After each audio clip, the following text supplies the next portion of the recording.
Okay, so should be able to start having all this stuff be super fun. First stream, do a quick test, make sure everything is kosher.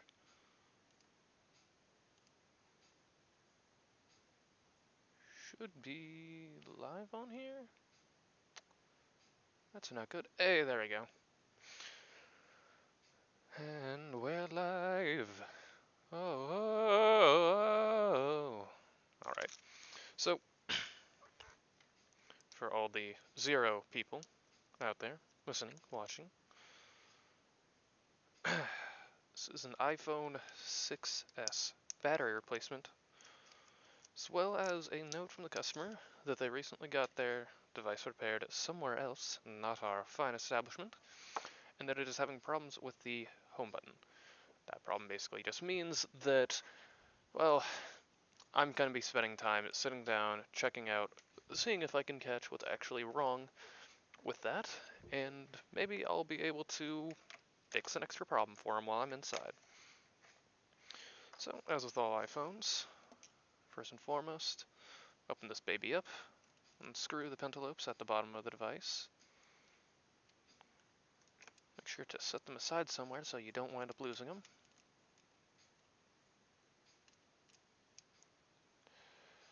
Have to deal with one that decides, hey, I'm not actually going to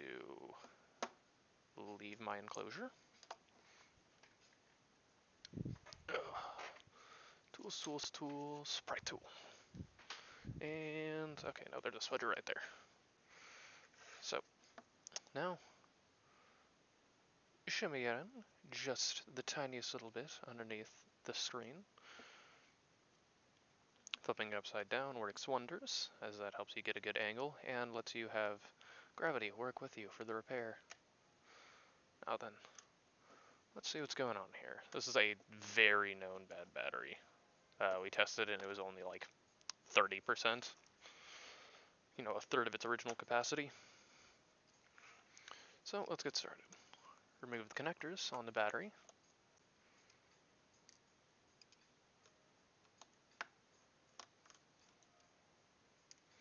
Set those aside. I'm going to do a real quick zoomy zam.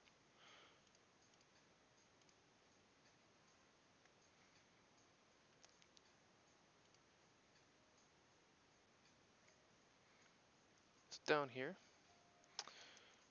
right where this is, we have a cover that needs to be removed, followed briefly by the battery connector, this guy right here. Pop that guy off. Make sure it's firmly disconnected.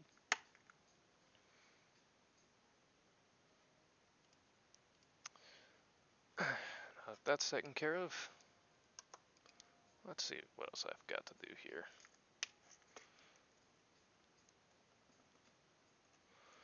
I can also see up there in the very, very upper corner, this device has had some level of water damage, as the water damage indicator has been tripped, which is not great, but you know, c'est la vie. So yeah, with the fact that this is a battery repair, or rather battery replacement, means my job is pretty simple as far as what I actually have to worry about. However, I do want to check out whatever is going on with the home button for this customer, because that would be something that's nice to do as well. Now, before you ever disconnect any of the upper assembly cables, you always make sure to disconnect the battery, because otherwise you run the risk of blowing out many circuits, destroying parts, damaging stuff. Not a great time, and especially because you don't really want to be working with any electrical stuff that's on, even if it's still plugged in. You want to make sure you fully disconnect it first. Cool. So, now that this has been disassembled, it's now a case of me against the pull tabs. Now, I tend to have horrible luck with these guys, so what I wind up always doing is taking just the tiniest little tip of spudger tweezers and moving back the adhesive covering the pull tab. See if I can get you a better view of that. Super close up. As you can just barely see around here, there is a little bit of a discoloration. That's basically where the pull tabs are. You want to very gently, not to puncture the battery if you're using tweezers. I believe this part that I'm currently over is actually a bit of a controller for the battery and making sure it works properly. Lift everything up and pull it away.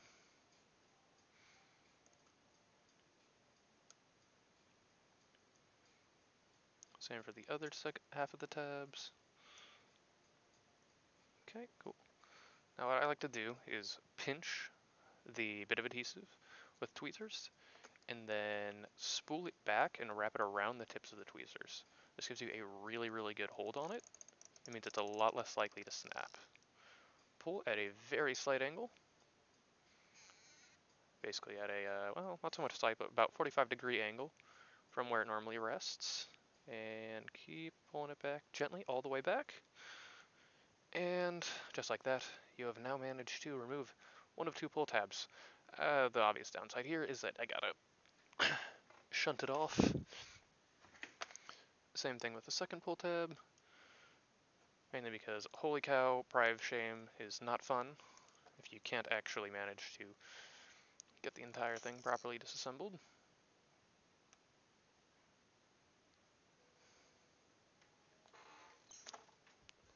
And just like that, the battery itself decides to say goodbye to its old enclosure. Here we have the brand new battery. Move the old one off to the side. More often than not, a lot of these guys do come with their very own pull tabs that you can set underneath. Differ a little bit manufacturer to manufacturer, but I need to remove a couple little blue tabs covering up the top of this guy. And pull back the larger blue tab. Set that to the side. And now carefully position this guy so that I'm able to wrap the ends of the pull tabs back over the top like it was originally. This basically means that in the event that it ever needs to be repaired again, or replaced again, it's not going to be hell. I usually wind up rubbing it a little bit on the table just to help the back adhere a bit more. So now I need to lift this bit up, and it tends to try and take a bit of the adhesive with it, especially if you've only just slapped it on and haven't tried to adhere it down at all. Remove a stray bit of hair that found its way inside the chassis.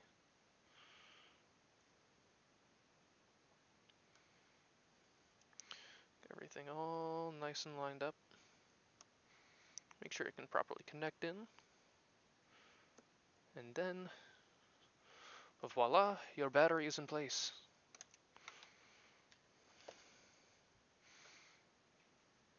Matrix disconnected before reassembling the device.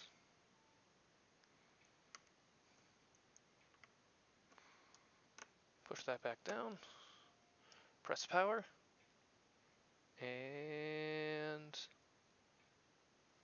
oh, come on. Oh, that's not a good sign.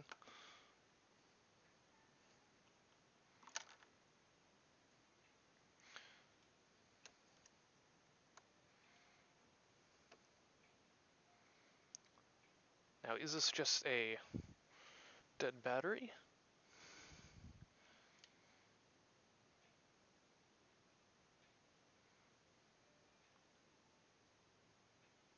Yep, nope, just was a battery out of charge. Can't quite show it, because a bit far away from the charging port, actually.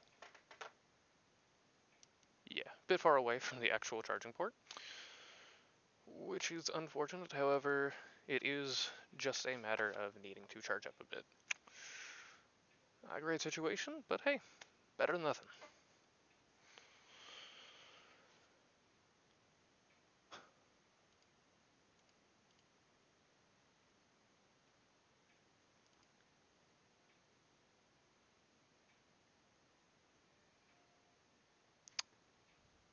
feels very odd being my only viewer.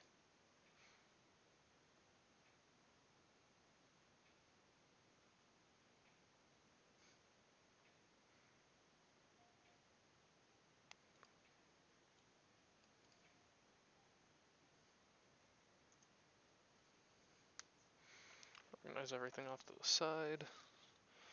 Now,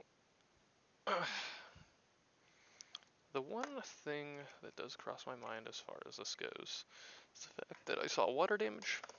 The customer had their screen replaced previously, and there is a no home button. Now, this repair tech's worth their salt here. Oh, screen was replaced and home button doesn't work.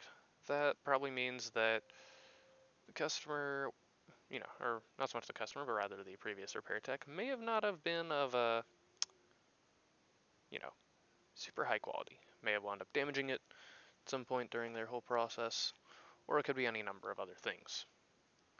Uh, Ideally, I'm just going to find it's a situation where it wasn't properly reconnected when the entire device was reassembled, because that's a super simple fix. The biggest problem is that most repair shops do not have the actual ability to properly replace and repair home buttons.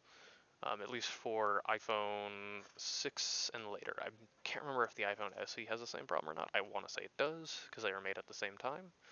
However, the fundamental problem is that Apple's basically like, yeah, you're not allowed to replace home buttons.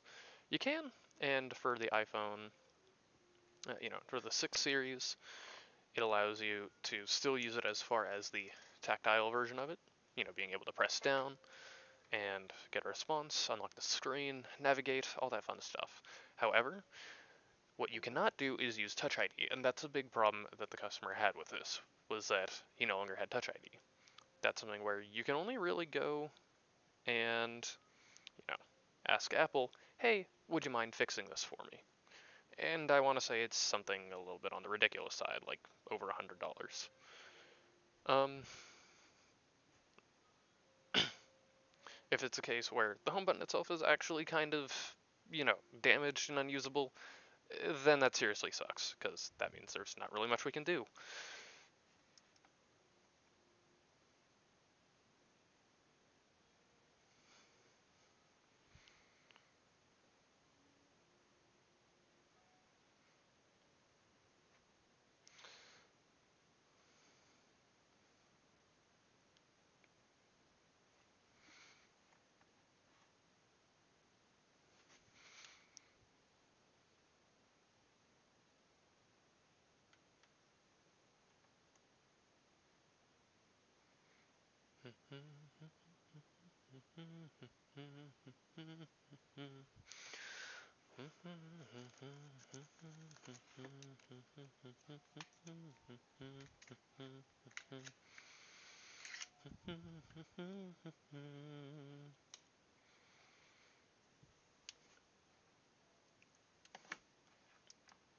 Actually, real quick, just going to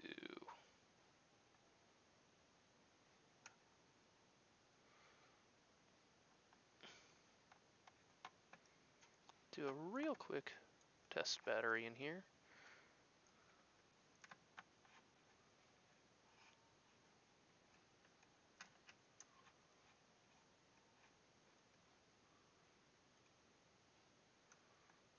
Ugh.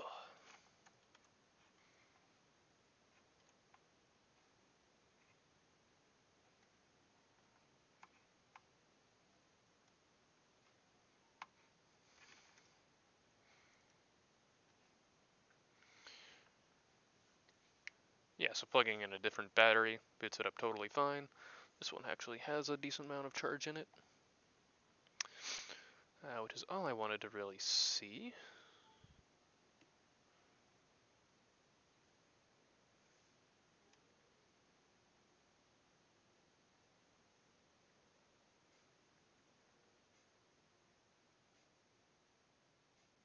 Yeah, unable to activate Touch ID on this phone.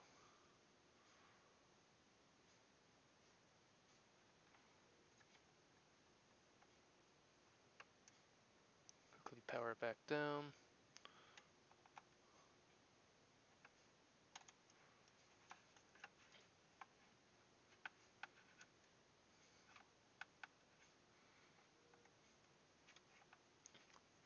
Reconnect the placement battery. Hey, totally powers on. Sweet.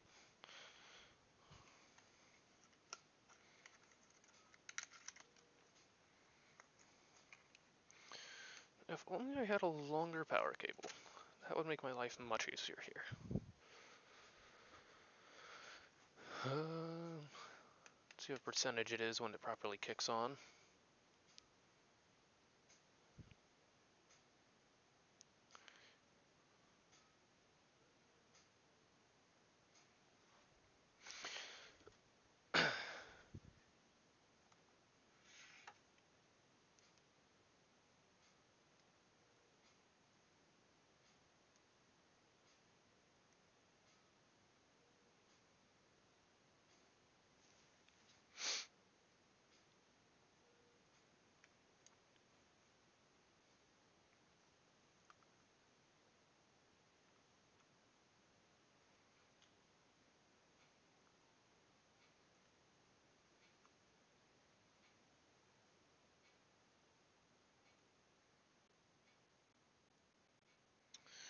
Ooh, wow. Okay. Yeah, looking at this device a bit closer.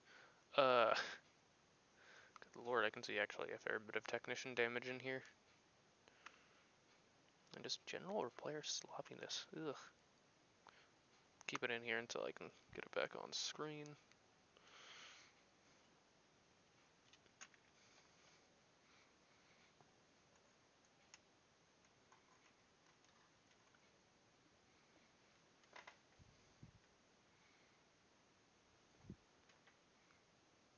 Do we seriously not have any longer charging cables? This actually looks like it'll probably do the job.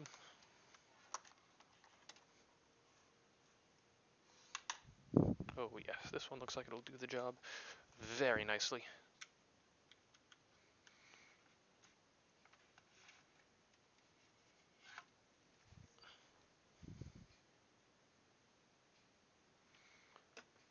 Okay. So moving this back all into proper view.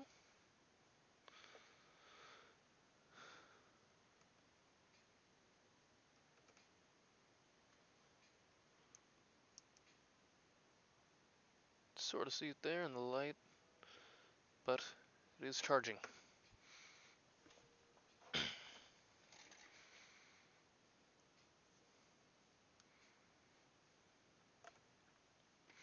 It's currently charging at a whopping half an amp.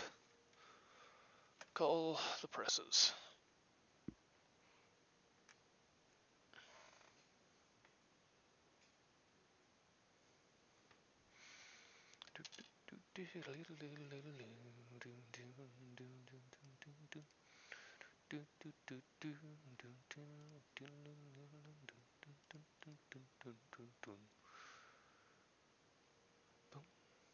Boom, boom, boom, boom. Boom, boom, boom, boom, boom, boom, boom, boom, boom.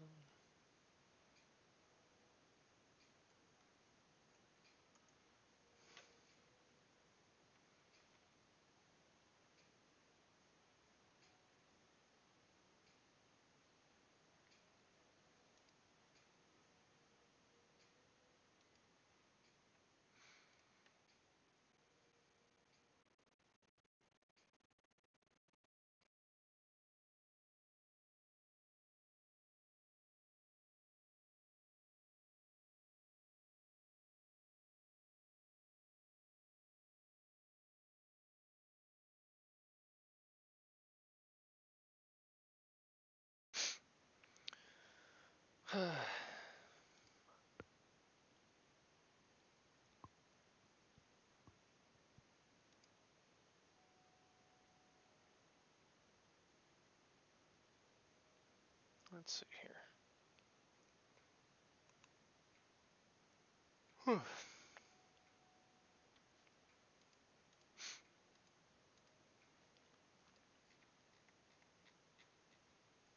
Suddenly I'm so understanding of why Louis Rossman is always so tired on stream.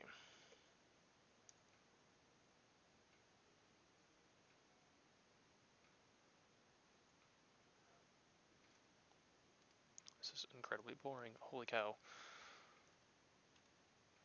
Um, hmm. Battery itself is still good, just very low power. I could put in a brand new battery. Screw it. Let's see what happens.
Yeah. Now, I will admit,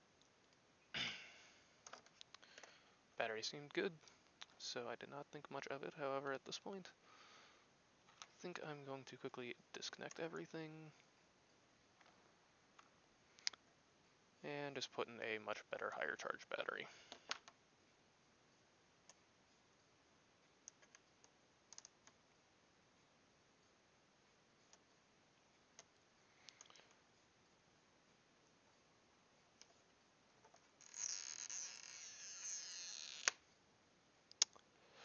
That's not great. Thankfully, there is still a bit of adhesive I can grab onto with these fine tweezers of mine. Or not, and it will try and hide underneath the battery.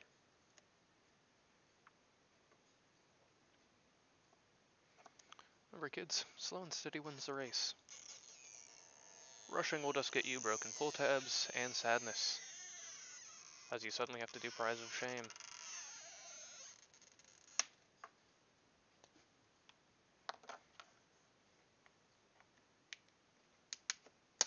Let's do a very light Prize of Shame here. So I believe I can, yeah, it's coming up absolutely no problem, so I don't even need to break out any crazy tools or anything. Yep, just comes right on up. Battery itself is still totally fine.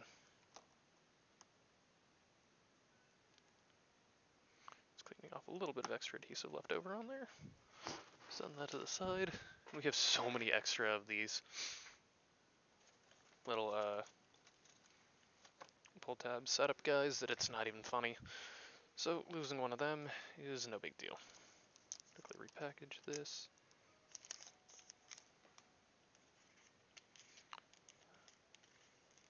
Going to actually make a note on this afterwards. That thing is basically out of power. This one is a known good, as in I just recently tested it. And I'm not going to have the exact same problem that occurred before, where it has no charge.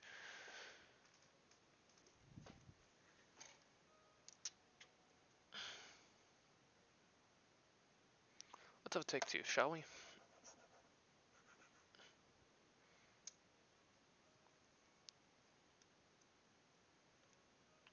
Put this over the top. This one over the top. See, if I hadn't had that, and I hadn't set it up properly, I would have had a much harder time getting the entire thing reassembled. Or rather, disassembled so I could in fact reassemble it again. You know what I mean. Okay, so this one has a bit of a sticking up bit right there. Press it down to get it flush with the side.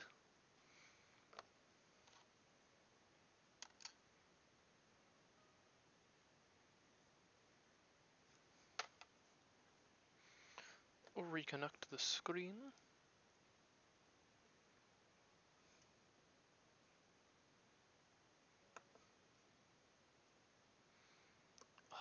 Gotta love when it all clicks into place.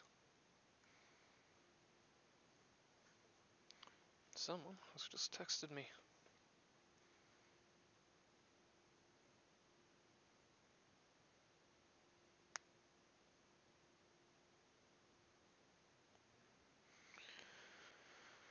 Okay.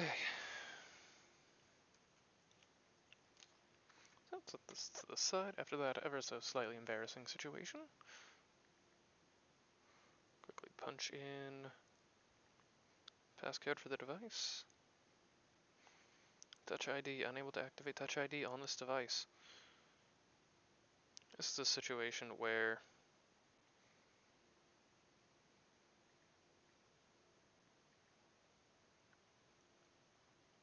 okay, so we'll go down to Touch ID and passcode.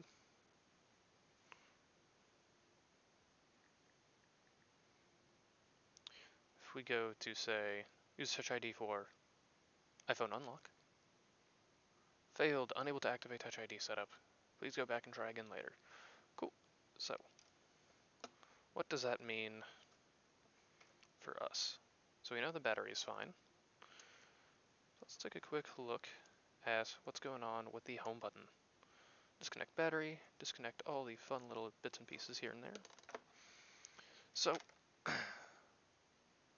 part in question we're going to be taking a look at now is all the way down here, this little guy.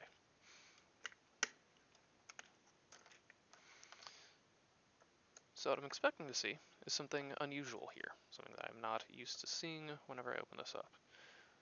My gut instinct is either it's going to be like a non-Apple home button, in which case I really want to know what happened where this guy got it repaired first, or there may be some corrosion around the home button connection.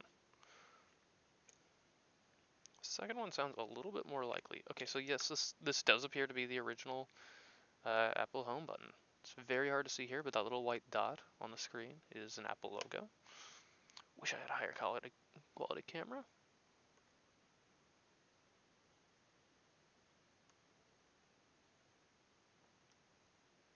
Disconnect that guy.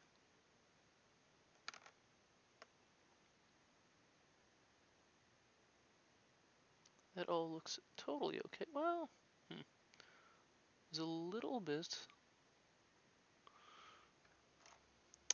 It's super hard to see here. But on this guy, there's this little extra bit of filler that may have been covering stuff up.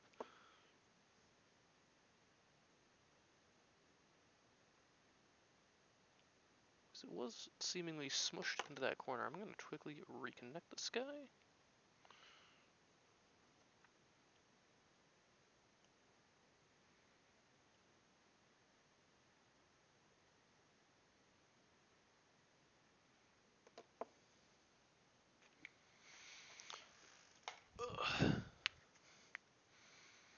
Let's see if I can also spot any signs of corrosion on anything obvious here.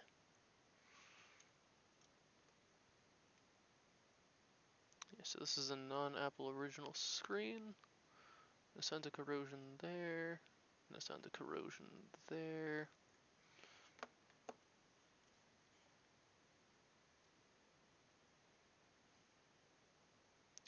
No obvious signs of corrosion on the board, though for water damage it can hide a lot of different places.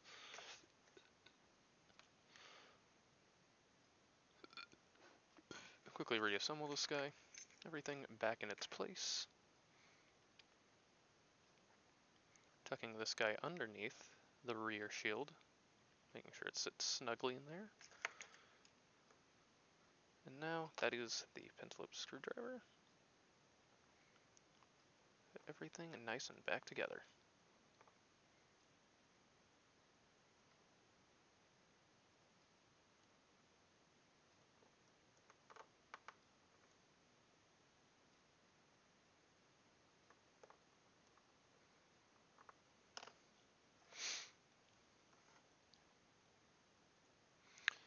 downside of this, I'm probably not going to put too much effort into figuring out what's going on with it, because it could be a lot of different things.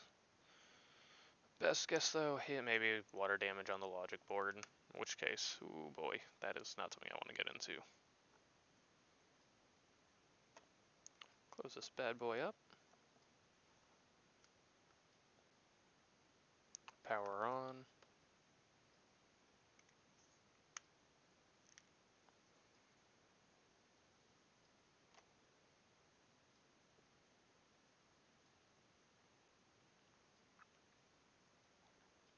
Screen feels a little bit weird, like it's definitely a different one from what I'm used to using here.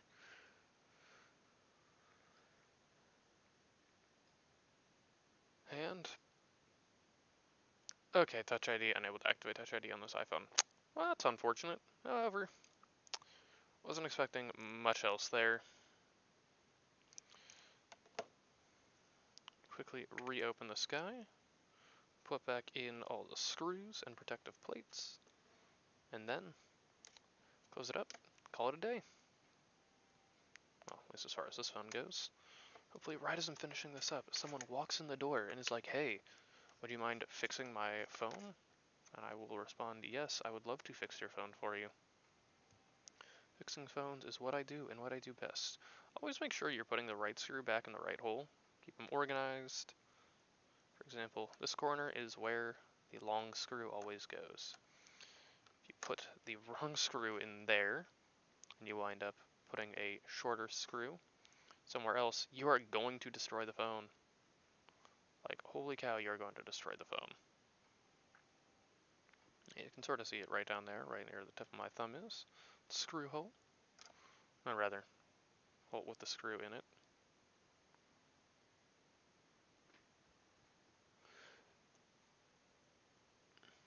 Two shorter ones go down in this hole for the iPhone 6S.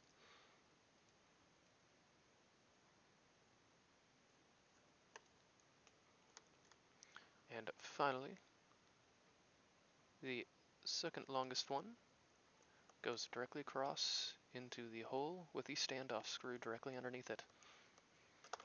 That's the upper guard all done. Lower one is nice and easy.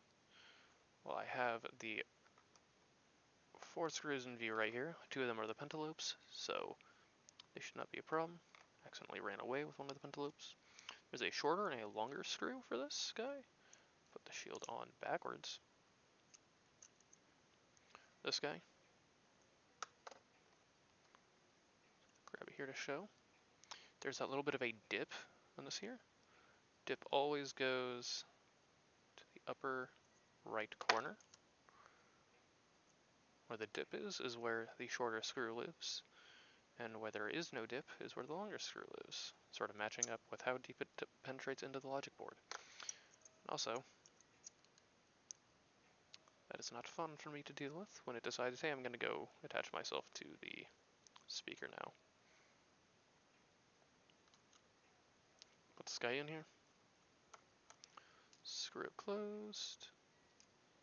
Separate this guy. Try not to drag the pentalope along with you.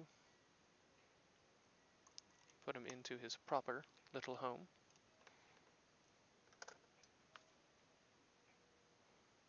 Zoom out.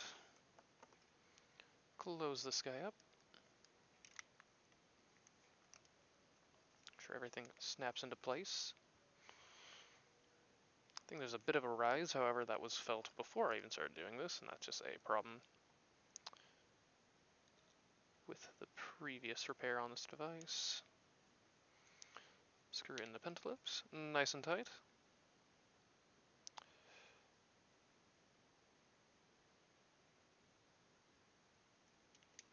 And with that, you have a fully complete repair. Ta-da! Truth be told, that's all for now. I'm probably just going to be a jerk and do a whole bunch of little tiny itty-bitty streams scattered throughout for fun stuff, like other devices coming in, because I cannot keep a reliable schedule for this no matter what I do, because I do not control when customers come in. Hope you all have a wonderful day for anyone who happens to watch this in the future.